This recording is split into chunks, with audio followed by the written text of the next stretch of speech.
আসসালামু আলাইকুম রহমতুল্লাহি ওবরকাতুহু। সম্মানিত দর্শক, ২০২৬ সনের জুলাই মাসের ২ তারিখে আমি এই ভিডিওটি করছি। গতকাল ছিল ব্যাংক হলিডে, জুলাই মাসের প্রথম দিন। যদি আমরা স্মরণ করি ২০২৪ সনের এই জুলাই মাসের প্রথম দিনটি, সারা বাংলাদেশ উত্তাল। কোনো কিছুই কারো নিয়ন্ত্রণে ছিল না। মানুষের মধ্যে বা মানুষের রক্তের মধ্যে একটি বিপ্লব, একটি আন্দোলন, একটি অভ্যুত্থানের যে বারুদ, এটি মিশে গিয়েছিল। যে রমণী কোনোদিন ঘর থেকে বের হয়নি, তিনিও এই সময়টাতে বের হয়ে গিয়েছিলেন। যে শিশু সারাদিন বসে শুধু কার্টুন দেখত, মিকি মাউস বা ধরুন টম অ্যান্ড জেরি, সেও জানালা দিয়ে উঁকি দিয়ে মিছিল দেখাকে মনে করত জীবনের সবচেয়ে বড় বিনোদন, প্রাপ্তি, আত্মতৃপ্তি।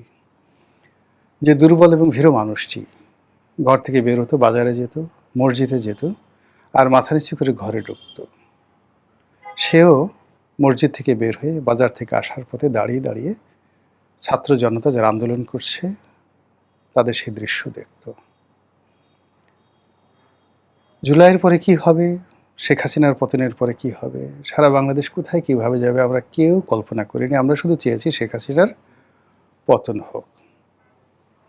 ঠিক এরকম একটা প্রেক্ষাপটে জুলাই গেল, আগস্টের ৫ তারিখে আমরা একটা নতুন পরিবেশ পেলাম, নতুন পরিস্থিতি পেলাম। আমাদের অনেকের জন্য আনন্দ, কিন্তু বাংলাদেশের ৬ কোটি মানুষ যারা আওয়ামী লীগের সঙ্গে জড়িত ছিল সরাসরি, তাদের জীবনে রীতিমতো বীভৎস কালো রাত্রি চলে এলো। যেভাবে পাকিস্তান হানাদার বাহিনী ১৯৭১ সনের ২৫শে মার্চ তারিখে সমস্ত বাঙালির জীবনে এক দুর্বিষহ, ৭.৫ কোটি বাঙালির জীবনে এক দুর্বিষহ দুঃস্বপ্ন তৈরি করে ফেলেছিল। ঠিক একইভাবে জুলাই আন্দোলন পজিটিভ অর্থে সারা বাংলাদেশের মানুষকে যেভাবে মুক্তির স্বাদ দিয়েছে, একইভাবে আওয়ামী লীগ, যুবলীগ, ছাত্রলীগ থেকে শুরু করে আওয়ামী লীগের যে পরিজন যারা আছেন, যাদের সংখ্যা প্রায় ৬ কোটি, তাদের জীবনে রোজ কেয়ামত নেমে এসেছিল।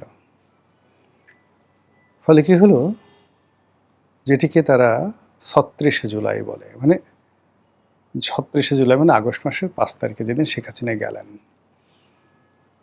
সেটিকে সবাই উদযাপন করেছে, সীমাহীন উদযাপন। মানে ৫ তারিখে ঢাকার যে উচ্ছ্বাস, আমি ১৯৭১ সন দেখিনি, কিন্তু আমি ৯০ দেখেছি, এরশাদের পতন দেখেছি। কিন্তু জুলাইতে শেখ হাসিনার পতনের পর যে পুরো ঢাকা শহর যে উন্মাদনা ছিল, যে আনন্দ ছিল, যে ফুর্তি ছিল, মনে হলো এত বড় চাঁদ আর মহাকাশে কখনো ওঠেনি, আর এত বড় আনন্দ, এত বড় ঈদ বাঙালির জীবনে আসেনি। কিন্তু এই ঘটনা ৪৮ ঘন্টার মধ্যে যখন মব তৈরি হলো, সারা বাংলাদেশে একটার পর একটা চাঞ্চল্যকর ঘটনা শুরু হয়ে গেল, এবং বিভিন্ন জায়গাতে গনিমতের মাল সংগ্রহ করার জন্য যেভাবে জুলুম অত্যাচার ছিল, মুহূর্তের মধ্যে যারা মানবতাবাদী, যাদের মনের মধ্যে একটু মানবতার জয়গান আছে, প্রায় সবাই হাহাকার করে উঠল যে এ কী হলো, এ কী হলো।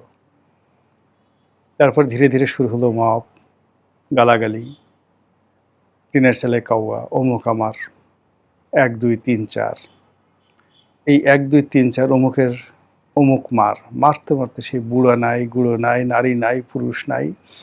প্রথমে মুখে মারা শুরু করলো, আর এখন এই ২ বছরের মাথায় বলাৎকার, ধর্ষণ এমন নির্মম অবস্থায় পৌঁছে গেছে যে মানে মাদ্রাসাগুলোতে রীতিমতো এখন কান্নার রোল পড়ে গেছে।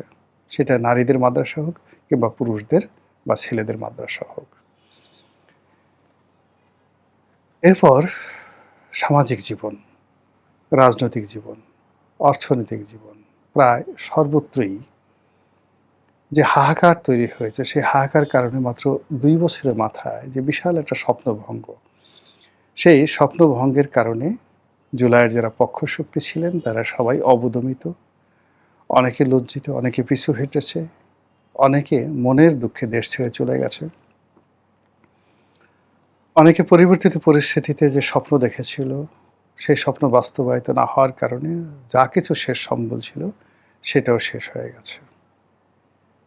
আর জুলাই মাসে যাদের পতন হয়েছিল, জুলাই বিপ্লবে যাদের পতন হয়েছিল, ৩৬শে জুলাইতে যারা এই বাংলাদেশ থেকে চলে গিয়েছিল, তারা ধীরে, ধীরে, ধীরে, ধীরে জনসম্মুখে চলে এসেছে।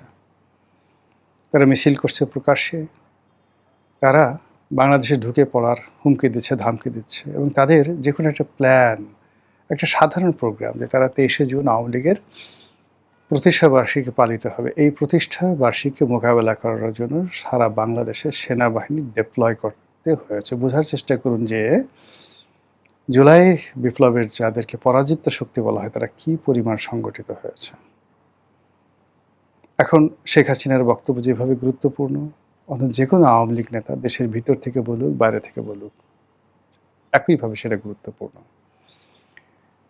এবং একই সঙ্গে যা হচ্ছে বাংলাদেশে, এই বাংলায় যা কিছু হচ্ছে, তাতে করে সবার নাক, কান, ৫টি ইন্দ্রিয় তারা খোলা রেখেছে আওয়ামী লীগ কী করে, আওয়ামী লীগ কখন আসবে, আওয়ামী লীগ আসলে কী করতে চায়। জুলাই মাসটা আমাদের দেশে প্রাকৃতিকভাবে অভিশপ্ত একটি মাস। এই মাস ব্যক্তির জীবনে, সমাজের জীবনে, রাষ্ট্রের জীবনে হাজার বছরের ইতিহাসে বহু বিপর্যয় ঘটিয়েছে।